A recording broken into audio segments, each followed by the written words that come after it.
Hello everyone, welcome to tube affairs. इस video में बात करेंगे जुलाई बैंकिंग अवेयरनेस पार्ट 2। 16 से 31 जुलाई तक के बीच का जो बैंकिंग फाइनेंशियल अवेयरनेस है उसके बारे में ये वीडियो है। और वीडियो स्टार्ट करने के पहले मैं एक बात कहना चाहूँगा कि आरआरबी, पीओ और असिस्टेंट मेंस के लिए कंप्यूटर अवेयरनेस इंपॉर्टेंट है, स्टैटिक बैंकिंग भी बहुत इंपॉर्टेंट है। तो उन सारे वीडियोस के प्लेलिस्ट हैं जिनका लिंक नीचे डिस्क्रिप्शन में है। और हर साल काफ़ी सारे क्वेश्चंस जो सिलेक्टेड हैं उसका उन सब वीडियोस प्लेलिस्ट में वो है। तो उन सारे वीडियोस को आप ज़रूर देखें एक बार। स्टैटिक बैंकिंग के वीडियोस और कंप्यूटर अवेयरनेस एक 16 वीडियो का प्लेलिस्ट है, उन सभी को आप एक बार ज़रूर देखें। मेंस के लिए काफ़ी हेल्पफुल रहेगा। और दूसरा, जो भी लास्ट 6 मंथ में जो हुए हैं करंट अफेयर से रिलेटेड न्यूज़, जैसे अवार्ड्स, ऑनर्स, अपॉइंटमेंट्स और डेज, थीम्स, बुक्स, ऑथर्स, इन सभी वीडियोस को करंट अफेयर्स 2022 के प्लेलिस्ट में डाल दिया गया है। उन सारे वीडियोस को आप एक बार ज़रूर देखें। तो 16 से 31 जुलाई तक का ये वीडियो है, जुलाई बैंकिंग अवेयरनेस 2022। तो पहला सवाल है, PFRDA and which bank launched platform for opening NPS account through phone. तो PFRDA और किस बैंक ने मिलकर फ़ोन के द्वारा एनपीएस खाता खुलवाने के लिए प्लेटफॉर्म जारी किया? इसका जवाब होगा option A, Bank of India. तो बैंक ऑफ इंडिया और PFRDA ने मिलकर pension fund regulatory development authority of India, इन दोनों ने प्लेटफॉर्म एक लॉन्च किया है एनपीएस अकाउंट के लिए, जो कस्टमर्स को अलाउ करेगा कि वो नेशनल पेंशन सिस्टम का जो अकाउंट्स है उसको ओपन कर सके क्यूआर कोड्स के द्वारा और वेबसाइट्स के द्वारा। तो ये चीज़ किया है बैंक ऑफ इंडिया और PFRDA ने। और बैंक ऑफ इंडिया की बात करें तो इसके MD CEO हैं अतानु कुमार दास। और हेडक्वार्टर कहाँ है इसका? मुंबई में, Bank of India. Next question है, which bank won world best SME bank by Euromoney. तो यूरो मनी द्वारा किस बैंक को world best bank for SME घोषित किया गया? इसका जवाब होगा ऑप्शन बी, DBS बैंक। तो DBS बैंक क्या है? Development bank of Singapore. DBS bank को यूरो मनी के द्वारा वर्ल्ड बेस्ट SME बैंक घोषित किया गया। साथ साथ और भी कैटेगरी में इसे सबसे सर्वश्रेष्ठ घोषित किया गया, जैसे Asia best bank for wealth management और उसके साथ साथ financial innovation of the year 2022, DBS bank. और बात करें जो ओवरऑल वर्ल्ड बेस्ट बैंक है वो है bank of America. Bank of America overall world best bank है in 2022 by as per Euromoney. और बात करें DBS बैंक तो इसका हेडक्वार्टर है सिंगापुर में। और DBS इंडिया के जो CEO हैं वो है Piyush Gupta development bank of Singapore जो इंडिया बेस्ड है ब्रांच, इसके CEO हैं पीयूष गुप्ता। नेक्स्ट है, which international organisation joins India led coalition for disaster resilient infrastructure. तो किस अंतर्राष्ट्रीय संस्था ने भारत निर्मित डिजास्टर रेजिलेंट इंफ्रास्ट्रक्चर से जुड़ा है? इसका आंसर होगा ऑप्शन सी, EIB क्या है? European investment bank. तो यूरोपियन यूनियन का एक लेंडिंग आर्म है, इसने ज्वाइन किया है डिजास्टर रेजिलेंट इंफ्रास्ट्रक्चर। जो भी डैमेज होता है क्लाइमेट चेंज से और अदर फैक्टर से, उसको और सस्टेनेबल डेवलप इंफ्रास्ट्रक्चर को सपोर्ट करने के लिए इसने इस चीज़ को ज्वाइन किया है, India led coalition for disaster resilient infrastructure. इसके लिए काफ़ी पहले भी फंड दिया था यूरो करेंट मतलब यूरो डिनोमिनेशन में, ये जो EIB है यूरोपियन इन्वेस्टमेंट बैंक ने। और EIB इसका हेडक्वार्टर लग्जमबर्ग में और प्रेसिडेंट इसके हैं वर्नर होयर और इसका हेडक्वार्टर है लग्जमबर्ग में, यूरोपियन इन्वेस्टमेंट बैंक। नेक्स्ट है, pay as you consume motor insurance add on cover launched by, किसके द्वारा pay as you consume motor insurance add on cover launch किया गया? ये लॉन्च किया गया Bajaj Allianz general insurance company के द्वारा।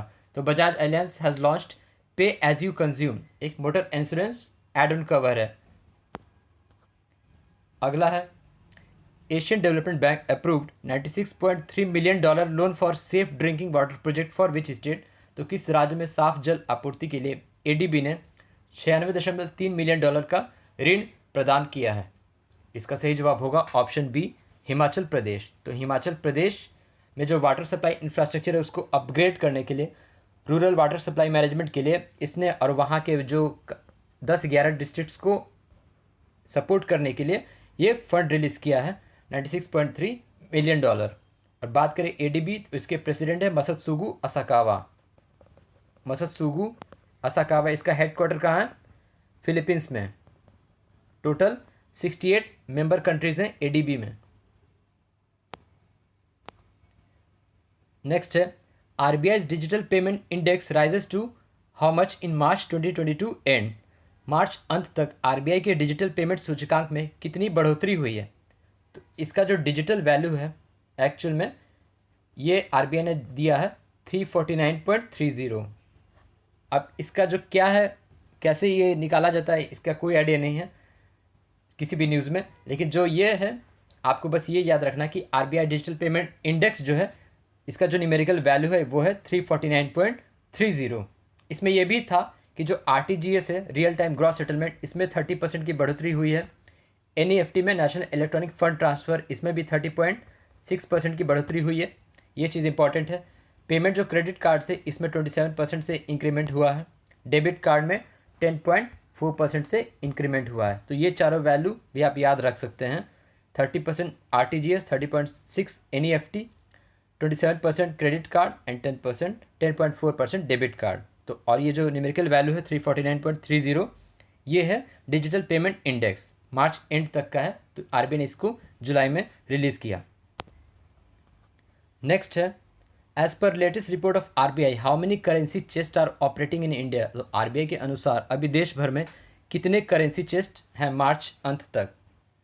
तो इसका सही जवाब होगा ऑप्शन डी 2878। करेंसी चेस्ट होता है जो आरबीआई का डिपॉजिटरी होता है, उसे करेंसी चेस्ट कहते हैं। जहाँ कैश रखा जाता है बैंक्स और एटीएम के लिए, वो करेंसी चेस्ट होता है। तो सबसे ज़्यादा जो है इंडिया में अभी है वो है 1544 एसबीआई का, स्टेट बैंक ऑफ इंडिया। सारे नेशनलाइज्ड बैंक जो पब्लिक सेक्टर बैंक है उसके करेंसी चेस्ट है 1067। प्राइवेट बैंक्स के हैं 253। कोऑपरेटिव बैंक सहकारिता बैंक उसके 5 हैं। फॉरेन बैंक्स और रीजनल रूरल बैंक्स उसके 4 हैं। ये वैल्यू है। तो सबसे ज़्यादा एसबीआई के, उसके बाद नेशनलाइज्ड बैंक के, फिर प्राइवेट बैंक के, कोऑपरेटिव बैंक्स के 5, फॉरेन और आरआरबीज के 4 इंडिविजुअल, और आरबीआई का एक अपना 1 है। तो टोटल 2878 करेंसी चेस्ट हैं ऑपरेट हो रहे हैं एज पर आरबीआई डेटा। तो आरबीआई से रिलेटेड सवाल बैंक एग्जाम में बहुत ज़्यादा पूछा जाता है। नेक्स्ट है which insurance company launched Insta COI plus two deliver superior customer experience. तो इंस्टा COI प्लस ये जारी किया गया, लॉन्च किया गया मैक्स लाइफ इंश्योरेंस के द्वारा। तो Max Life insurance has launched Insta COI plus. अब कुछ वन लाइनर्स देख लेते हैं। Which bank approved $1 billion loan to support India's health sector PM एभिम। PM क्या, एभिम क्या है? Prime minister Ayushman Bharat health infrastructure mission. तो ये किया गया है अप्रूवल वर्ल्ड बैंक के द्वारा, विश्व बैंक के द्वारा। दूसरा the newly appointed MD CEO of NSE national stock exchange, वो है आशीष चौहान। थर्ड है which country is top source for remittance 23% value in India period 2020 to 21। तो कौन सा देश सबसे टॉप सोर्स है रेमिटेंस के लिए भारत में? वो है यूनाइटेड स्टेट्स ऑफ अमेरिका, और दूसरा है UAE। और अगर बात करें स्टेट्स की तो कौन सा स्टेट्स टॉप पे है जो सबसे ज़्यादा रेमिटेंस का सोर्स है? वो है महाराष्ट्र। नेक्स्ट है which bank approved $79 million for Meghalaya eco tourism development project. New development bank, जिसका पुराना नाम था ब्रिक्स बैंक, NDB यानी ब्रिक्स बैंक। इसमें 5 मेंबर हैं, ब्राज़ील, रशिया, इंडिया, चाइना और साउथ अफ्रीका। अगला है which bank will raise 11,000 crore in Basel 3 via Tier 2 bonds. तो बेजल 3 के द्वारा 11,000 करोड़ जो रेज करेगा बैंक वो है SBI, State Bank of India. Which organization appointed Indermit Gill as chief economist and senior vice president. तो ये किया गया है वर्ल्ड बैंक, विश्व बैंक के द्वारा इंदरमित गिल को चीफ इकोनॉमिस्ट और सीनियर वाइस प्रेसिडेंट के पद पे नियुक्त किया है। तो ये था जुलाई का बैंकिंग फाइनेंशियल अवेयरनेस। और आप बाकी के करंट अफेयर्स के वीडियो ज़रूर देखें, सारे अलग अलग सेक्शन का कंपाइलेशन है, उसकी प्लेलिस्ट भी नीचे डिस्क्रिप्शन में है। So thank you very much for watching the video. Thank you.